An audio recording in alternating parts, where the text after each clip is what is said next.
നമസ്കാരം. വെള്ളി നക്ഷത്രത്തിന്റെ ഏറ്റവും പുതിയ എപ്പിസോഡിലേക്ക് സ്വാഗതം. 2026 കുറേയധികം മലയാള ചിത്രങ്ങളും തമിഴ് സിനിമകളും ഒക്കെ റിലീസ് ചെയ്തെങ്കിലും അതില് തിയേറ്ററിൽ പോയി കണ്ടതിന് ശേഷം ഒരു വാവ് ഫാക്ടർ നൽകിയ സിനിമകളൊന്നും തന്നെ ഇറങ്ങിയിട്ടില്ലായിരുന്നു. എന്നാൽ ഇന്ന് ഞാൻ അതിമനോഹരമായിട്ടുള്ള ഒരു ചിത്രം കണ്ടു. ആ ഒരു ചിത്രത്തിന്റെ വിശേഷങ്ങൾ നിങ്ങളുമായിട്ട് പങ്കുവെക്കുന്നതിന് വേണ്ടിയിട്ടാണ് ഈ ഒരു വീഡിയോ ചെയ്യുന്നത്. ചിത്രത്തിന്റെ പേര് പ്രകമ്പനം. പേര് പോലെ തന്നെ തിയേറ്ററിൽ ഇരുന്ന് അങ്ങനെ പ്രകമ്പനം കൊള്ളിച്ച ഒരു മനോഹരമായിട്ടുള്ള ഒരു മലയാളം ചിത്രമായിരുന്നു പ്രകമ്പനം എന്ന് പറയുന്നത്. എനിക്ക് തോന്നുന്നു പിന്നെ ഒരുപാട് തിയേറ്ററിലൊന്നും ഈ ഒരു ചിത്രം റിലീസ് ചെയ്തിട്ടില്ല. വളരെ കുറഞ്ഞ തിയേറ്ററിൽ മാത്രമേ ഉള്ളൂ. കാരണം ഇതിന്റെ കൂടെ ജീത്തു ജോസഫിന്റെ വലതുവശത്തെ കള്ളൻ എന്ന് പറയുന്ന ഒരു സിനിമ കൂടി റിലീസ് ചെയ്തിട്ടുണ്ട്.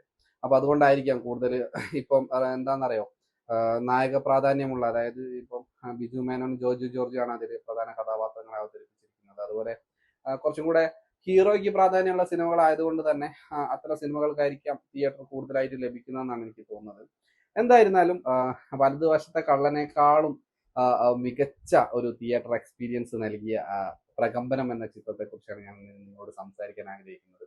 ആദ്യമേ പറയട്ടെ, ഈ ഒരു ചിത്രത്തിൽ നിന്ന് പറഞ്ഞു കഴിഞ്ഞാൽ ഒട്ടുമിക്ക ആളുകളും പുതിയ ആളുകൾ തന്നെയാണ്. അതായത് പ്രധാന കഥാപാത്രമായിട്ട് ഈ ഒരു സിനിമയിൽ എത്തുന്നത് നമ്മുടെ പണ്ട് പാലും പഴവും കൈകളിലേന്തി എന്ന് പറഞ്ഞിട്ടുള്ള ഒരു പാട്ടുപാടി മലയാള സിനിമയിലേക്ക് കാലെടുത്ത് വെച്ച നമ്മുടെ ഗണപതിയാണ് ഈ ഒരു ചിത്രത്തിലെ പ്രധാന കഥാപാത്രത്തെ അവതരിപ്പിച്ചിരിക്കുന്നത്. പിന്നെ നമ്മുടെ പണി എന്ന ചിത്രത്തിൽ വില്ലൻ വേഷം ചെയ്തിട്ടുള്ള സാഗർ സൂര്യ ഉണ്ട്. പിന്നെ കുറെ നമ്മുടെ ഇതില്ലേ, എന്താ പറയാ, സോഷ്യൽ മീഡിയയിൽ കുറെ റീലുകളൊക്കെ ചെയ്ത് വൈറലായിട്ടുള്ള കുറെ ആർട്ടിസ്റ്റുകൾ വേറെ ഉണ്ട്. പിന്നെ മല്ലിക സുകുമാരൻ ഉണ്ട്, അസീസ് നെടുമങ്ങാട്, പിന്നെ ഈ അടുത്തിടെ നമ്മുടെ വിട്ടുപിരിഞ്ഞിട്ടുള്ള കലാഭവൻ നവാസ് ഉണ്ട്. പുള്ളിന്റെ അവസാനത്തെ ഒരു ചിത്രം കൂടെ ആയിരുന്നു ഇത്. മികച്ച പ്രകടനമായിരുന്നു കേട്ടോ ഈ ഒരു ചിത്രത്തിൽ. നവാസ് നല്ലൊരു പ്രകടനമായിരുന്നു. തീർച്ചയായിട്ടും എനിക്ക് തോന്നുന്നു മലയാള സിനിമ അദ്ദേഹത്തെ വേണ്ട വിധത്തിൽ ഉപയോഗിച്ചില്ല എന്നുള്ളൊരു തോന്നലാണ് എനിക്ക് ഈ ഒരു സിനിമയിലുള്ള ഒരു കഥാപാത്രമൊക്കെ കണ്ടപ്പോൾ തോന്നിയത്. ഭയങ്കര രസകരമായിട്ട്, അതായത് ഈ ഒരു സിനിമയെ കുറിച്ച് പറയുകയാണെങ്കിൽ വന്നവനും നിന്നവനും ഒക്കെ തന്നെ ഈ സിനിമേന്റെ അകത്ത് ഗംഭീര പെർഫോമൻസ് ആണ് കാഴ്ചവെച്ചിട്ടുള്ളത്. എന്താ പറയാ, കുറെ കൊണ്ടും കൊടുത്തും ഒക്കെ എന്താ പറയാ, കൊണ്ടും കൊടുത്തിട്ടൊക്കെ പഴകിയ തമാശ രീതികൾ. എനിക്ക് തോന്നുന്നു കുറേ നാളുകൾക്ക് ശേഷം, അതായത് കുറെ നാളുകൾക്ക് ശേഷം തിയേറ്ററിൽ ഇരുന്ന് ചിരിച്ചു മരിച്ച ഒരു സിനിമ എന്ന് തന്നെ പറയാം. അത് എന്താ പറയാ, ഈ ഒരു ചിരിക്ക് വേണ്ടിയിട്ട് പ്രത്യേകം തയ്യാറാക്കിയ സ്ക്രിപ്റ്റ് ആയിട്ടൊന്നും എനിക്ക് തോന്നിയില്ല. എനിക്ക് തോന്നുന്നു അത് ഓൺ ദ സ്പോട്ടിൽ അവരുടെ ഒരു കെമിസ്ട്രീൻ്റെ അകത്ത് വന്നു ചേരുന്ന ഭയങ്കര രസകരമായിട്ടുള്ള കോമഡി സീൻസുകളൊക്കെയാണ് ഈ ഒരു സിനിമയിലുള്ളത്. പിന്നെ അതുകൂടാതെ നമ്മൾ ഇതിനു മുമ്പ് ഒരു സിനിമ കണ്ടിട്ടുണ്ടായിരുന്നല്ലോ, രോമാഞ്ചം. രോമാഞ്ചം എന്ന് പറഞ്ഞ ചിത്രത്തിലൊക്കെ ഉള്ളതുപോലെ തന്നെ കുറച്ച് ഹൊററും ഒക്കെ ആയിട്ടുള്ള കലാപരിപാടികൾ തന്നെയാണ് ഈ ഒരു സിനിമയിലുള്ളത്. ഹൊറർ എന്നൊക്കെ പറഞ്ഞു കഴിഞ്ഞാൽ എന്താ പറയാ, രസകരമായിട്ട് ഭയങ്കര കോമിക് ആയിട്ടുള്ള ഹൊററും കാര്യങ്ങളൊക്കെ ആയിട്ടുള്ള ഒരു സിനിമയാണ്. പിന്നെ അതുകൂടാതെ കുറേ സ്ഥലത്ത് നമ്മുടെ രാഷ്ട്രീയക്കാരെയും കുറെ അന്ധവിശ്വാസങ്ങളൊക്കെ പരസ്യമായിട്ട് ട്രോളുന്ന രീതിയുണ്ട്. അതൊക്കെ നമ്മൾ അത് കാണുന്ന സമയത്ത് നമ്മൾ തന്നെ എന്താ പറയാ, തിയേറ്ററിൽ ഇരുന്നിട്ട് അയ്യോ ഇത് ഇങ്ങനെ ആയിരുന്നു എന്നുള്ള ഒരു ഒരു തോന്നൽ തരുന്ന ഒരു മനോഹരമായിട്ടുള്ള ഒരു ചിത്രമാണ് ഇതെന്ന് പറയുന്നത്. ഈ ഒരു ചിത്രം കണ്ണൂരിലാണ് ചിത്രത്തിന്റെ കഥ ആദ്യം സ്റ്റാർട്ട് ചെയ്യുന്നത്. കണ്ണൂരിലെ ഒരു കുടുംബത്തിൽ സ്റ്റാർട്ട് ചെയ്ത് അത് പിന്നീട് എറണാകുളത്തേക്ക് മാറുകയാണ്. പിന്നെ ഇതില് മല്ലികാ സുകുമാരനാണ്, അതായത് പൃഥ്വിരാജിന്റെ അമ്മ മല്ലികാ സുകുമാരനാണ് ഇതിലൊരു പ്രധാന കഥാപാത്രത്തെ അവതരിപ്പിച്ചിരിക്കുന്നത്. അവർ കണ്ണൂർ സെറ്റിൽ ചെയ്തിട്ടുള്ള ഒരു ഫാമിലിയാണ്. അവർക്ക് രണ്ട് മക്കളാണുള്ളത്. ഒരു മകനായിട്ട് അസീസ് നെടുമങ്ങാടും മറ്റൊന്ന് നമ്മുടെ മരിച്ചുപോയ കലാഭവൻ നവാസുമാണ്. പിന്നെ ഉള്ളത് നമ്മുടെ ഗണപതി.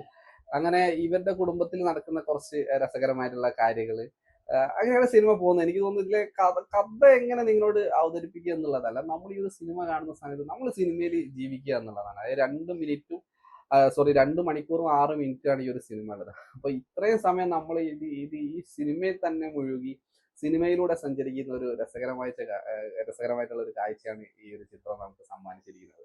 അങ്ങനെ കണ്ണൂരിലെ കുറെ രാഷ്ട്രീയ ചുറ്റുപാടുകളും എന്താ പറയുക, അതുപോലെ തന്നെ അവിടുത്തെ കുറെ നാട്ടുകാരെയൊക്കെ നമുക്ക് നമ്മുടെ മുമ്പിൽ വരച്ച് കാണിക്കുക എന്ന് പറയില്ല, അതായത് റിയലിസ്റ്റിക് ആയിട്ട് കാണിക്കുന്ന ഒരു രീതിയാണുള്ളത്.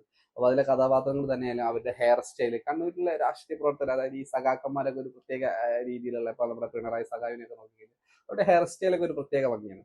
അപ്പൊ ഈ ഒരു രീതിയിലൊക്കെ ഹെയർ സ്റ്റൈലൊക്കെ ഉള്ള ആളുകൾ, അങ്ങനെ ഓരോ മൈന്യൂട്ട് ആയിട്ടുള്ള കാര്യങ്ങളും സിനിമ എന്ത് ചെയ്തിട്ടുണ്ട്, ശ്രദ്ധ കൊടുത്തിട്ടുണ്ട്. അതാണ് ഈ ഒരു സിനിമന്റെ ഏറ്റവും വലിയൊരു എനിക്ക് തോന്നിയൊരു പ്രത്യേകത എന്ന് പറയുന്നത്. പിന്നെ ഇതിലെ കഥാപാത്രങ്ങളൊക്കെ തന്നെ പ്രധാനമായിട്ടും ഈ ഒരു സ്ലാങ്, കണ്ണൂർ സ്ലാങ് അതേപോലെ തന്നെ എന്താ പറയുക, കണ്ടിന്യൂസ് ആയിട്ട് ഫിലിം അവസാനിക്കുന്നവരെ അവർ ആ ഒരു സ്ലാങ് ഉപയോഗിച്ചിട്ടുണ്ട്. അതിലൊക്കെ ഭയങ്കര രസകരമായിരുന്നു. അതാണ് ഈ സിനിമേന്റെ ഒരു പ്രത്യേകത പറയുന്നത്. പിന്നെ ഈ ഒരു ഗണപതിന്റെ ക്യാരക്ടർ പിന്നീട് എറണാകുളം മഹാരാജാസ് കോളേജിൽ എത്തുന്നതും അവിടുത്തെ കുറച്ച് പൊളിറ്റിക്കൽ ആയിട്ടുള്ള കാര്യങ്ങളൊക്കെ കാണിക്കുന്നതും, അതായത് നമ്മുടെ SFI KSU ABVP ആ ഒരു സംഭവമല്ലേ, ആ ഒരു രാഷ്ട്രീയ കോളേജ് രാഷ്ട്രീയത്തിനൊക്കെ സിനിമ ചർച്ച ചെയ്യുന്നുണ്ട്.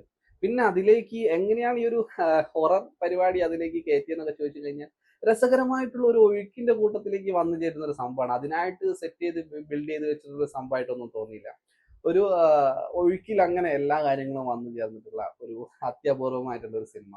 എടുത്തു പറയുകയാണെങ്കിൽ ഇതിന്റെ സംവിധാനമൊക്കെ സൂപ്പർ ആയിട്ടുണ്ട്. ഇതിന്റെ സംവിധായകനും പശ്ചാത്തല സംഗീതം, അതുപോലെ തന്നെ എഡിറ്റിങ്, അഭിനേതാക്കള്, ഇതിന് പിന്നിൽ പ്രവർത്തിച്ച എല്ലാവരും സൂപ്പറാണ്. അതായത് 2026 റിലീസ് ചെയ്ത സിനിമകൾ എടുത്തു നോക്കുകയാണെങ്കിൽ അതിൽ ഏറ്റവും മികച്ച സിനിമ എന്ന് തന്നെ നമുക്ക് പറയാവുന്ന ഒരു സിനിമയാണ്. തീർച്ചയായിട്ടും നിങ്ങൾ ഫാമിലി ആയിട്ട് നിങ്ങളുടെ അടുത്തുള്ള തിയേറ്ററിൽ പോയിട്ട് സിനിമ കാണണം. കാരണം എനിക്ക് തോന്നുന്നു നിങ്ങളുടെ മനസ്സിലെ സങ്കടങ്ങളൊക്കെ മാറ്റി നിർത്തി കുറച്ച് സമയം നിങ്ങളെ സന്തോഷത്തിലേക്കും ചിരിയിലേക്കും നയിക്കാൻ ഈ ഒരു സിനിമയ്ക്ക് സാധിക്കുന്നുള്ളതാണ്. അതായത് പണ്ട് നമ്മൾ CID മ്യൂസിയം, മീശമാധവനൊക്കെ കാണുന്ന സമയത്ത് നമുക്ക് കിട്ടുന്ന ഒരു കോമഡി ഫീൽ ഉണ്ടല്ലോ, അത് കോമഡിക്ക് വേണ്ടി ഉണ്ടാക്കിയ സിനിമയല്ല അത്. പക്ഷെ അതുള്ള ചില മൊമെന്റ്സ് ഒക്കെ നമുക്ക് ഭയങ്കരമായിട്ട് നമ്മുടെ ഹൃദയത്തോട് ചേർന്ന് നിൽക്കുന്ന കോമഡി രംഗങ്ങളൊക്കെ ഉണ്ട്. അപ്പൊ അതുപോലെ നിങ്ങളിലേക്ക് ഭയങ്കരമായിട്ട് നിങ്ങൾക്ക് എന്താ പറയുക, ഒരു ഹാപ്പിനെസ് തരുന്ന ഒരു സിനിമ തന്നെയാണ് പ്രകമ്പനം എന്നുള്ളത് നിങ്ങൾ കാണുക. നിങ്ങളുടെ അഭിപ്രായങ്ങൾ താഴെ കമന്റ് ബോക്സിൽ രേഖപ്പെടുത്തുക. അടുത്തൊരു നല്ല ചിത്രത്തിന്റെ വിശേഷങ്ങളുമായിട്ട് ഉടൻ തന്നെ നിങ്ങളിലേക്ക് എത്തുന്നതാണ്. നന്ദി, നമസ്കാരം.